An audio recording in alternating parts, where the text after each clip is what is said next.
Fighting for freedom, liberty, and the restoration of the Constitution. The Patrick Riggins Show. Call in now at 865-243-8255. That's 243-TALK. And now your host, Patrick Riggins. Welcome back to the Patrick Riggins Show. I think I'm going to pick up a little bit on what we're talking about here. It seems like I've kind of spent the whole show on this, but I think it is very instructive. Very, very instructive. Here's another clip from Governor Christie at the Republican National Convention. We believe in telling hardworking families the truth about our country's fiscal realities, telling them what they already know. The math of federal spending does not add up. With $5 trillion in debt added over the last 4 years, we have no other option but to make the hard choices, cut federal spending, and fundamentally reduce the size of this government. So I guess the math of cutting federal spending doesn't apply to him when he wants it. I have preached it over and over on this radio show. Too many people in this country want what's yours. They talk a really good game until the rubber hits the road. Then they are the first ones lining up at the federal government trough.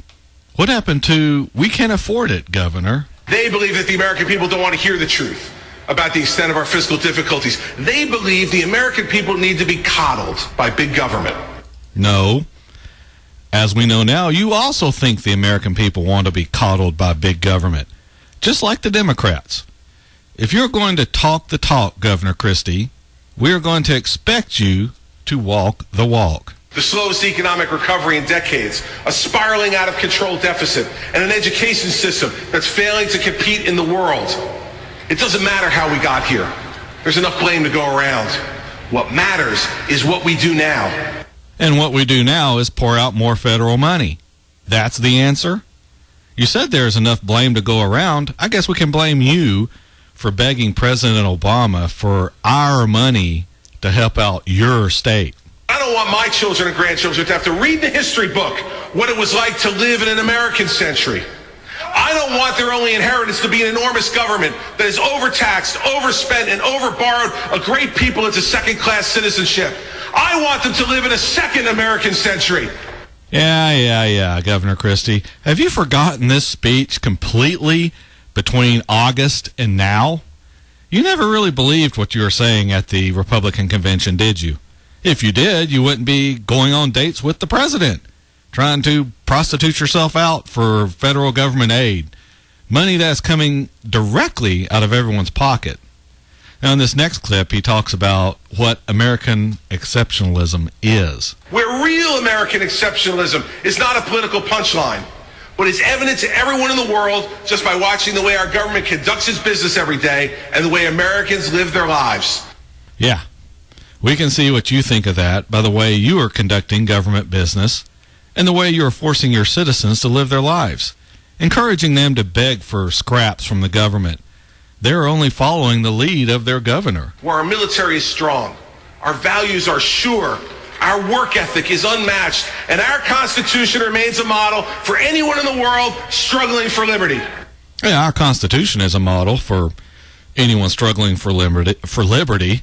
Just don't mimic Governor Christie, who talks a lot about liberty, personal responsibility, but sure doesn't practice any of it. This is so indicative of the whole government machine, from Washington all the way down to the local level. These guys all believe in government answers to everything. I don't care how many times they say they don't. Just look at their actions. Your actions speak so loudly, I cannot hear what you're saying. If you stand on a national stage, Governor Christie, and preach to all of us about how we need to spend less and limit government, but then go out and at the first sign of trouble go running to Washington for help, then you are not worthy of being a representative of the people. You are no leader. Really, you're an embarrassment to your state and to this country, along with all the poor people you are helping to enslave to government by convincing them they cannot do for themselves. If the citizens of your state had any self-respect, they would recall you and put in someone with more backbone and unshakable convictions. This is what I mean when I say it's going to be up to you, my listeners, and everyone else you can convince to listen to this show. It is up to us to make the changes in government because these people are not going to do it. They are going to sell us out at the first sign of trouble. I mean, they are doing it right now as I speak. So I ask you, what are you going to do about it? Are you going to sit out there and let it happen? Are you going to tell me that you aren't going to participate in the system? I'll tell you this, the system is going to go on without you. And eventually it is going to be knocking at your front door. Then what are you going to do? Shoot it out with the government? Brother, you're going to lose that. They have the guns, they have the people, and they have the laws backing them. And when you have that glorious shootout, not one person outside your family is going to care nor remember you. You will have died for nothing because your death didn't bring about anything. On the other hand, if you rally your friends together, get good candidates to run, work your butt off to get them elected, then we can make a change that matters. Because we'll be changing the very system that you claim now no longer represents you. We won't have anyone shooting it out with the authorities because they won't be bothering you. We will have a government in place that respects its citizens and their natural God-given rights. But it isn't going to happen with you sitting out there week after week listening to me talk about it on the radio. If that is all you do, sit out there and say, well, boy, Patrick's making some good points this week. If that's all you do, then we're going to be sitting here talking about it 10 years from now. That is, if they haven't passed some sort of law to limit speech that could be deemed inflammatory or offensive to those who love government answers to everything. How much time we got, Tori? 3 minutes? Okay, we're going to jump to Sandy real quick. Sandy, I got about a minute and a half. How are you doing today? I'm doing fine, Patrick. Love your program. By the way, what I wanted to say is that most of those people, for example, in Staten Island, those were hardworking people. Yep. They are not people that are on welfare. They are not people that line up for food stamps. And when they had a disaster that was out of their control. And when you go into shock, they have no food, they have no money, they have available right then, and they are at the mercy of somebody coming and putting a blanket around them and saying it's going to be better. Sure. We give money to everybody in the world. We shouldn't be doing that either, as you know. Pardon me? We shouldn't be doing that either, as you know. Maybe we shouldn't be. Yeah. But and you've got a very good point, and I listened to what you said, and I do agree with that. But if we can give to every country in the world, when our people are standing there in shock, begging for help, we should acknowledge our people. The very fact that Obama and them can entertain people and musicians every week of the year and spend the way they have spent while he's been in office is outrageous.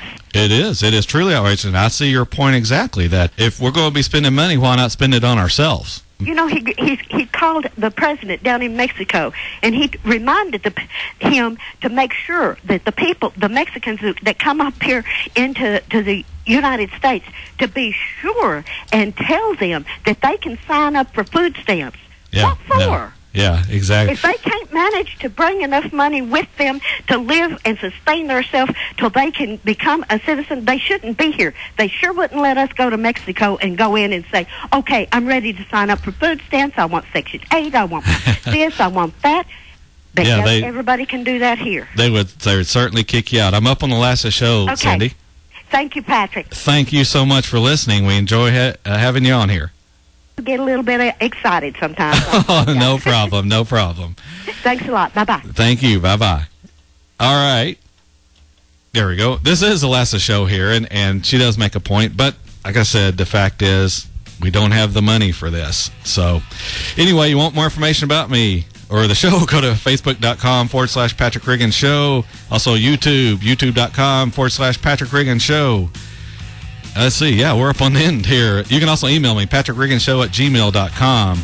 Join me next Sunday afternoon where once again we'll talk about freedom, liberty, and the restoration of the Constitution. This is Patrick Riggins, and we'll see you next Sunday afternoon from 2 until 3. Have a great week. Join us again next week for a solid dose of truth on The Patrick Riggins Show. Every Sunday from 2 to 3 p.m. Be there.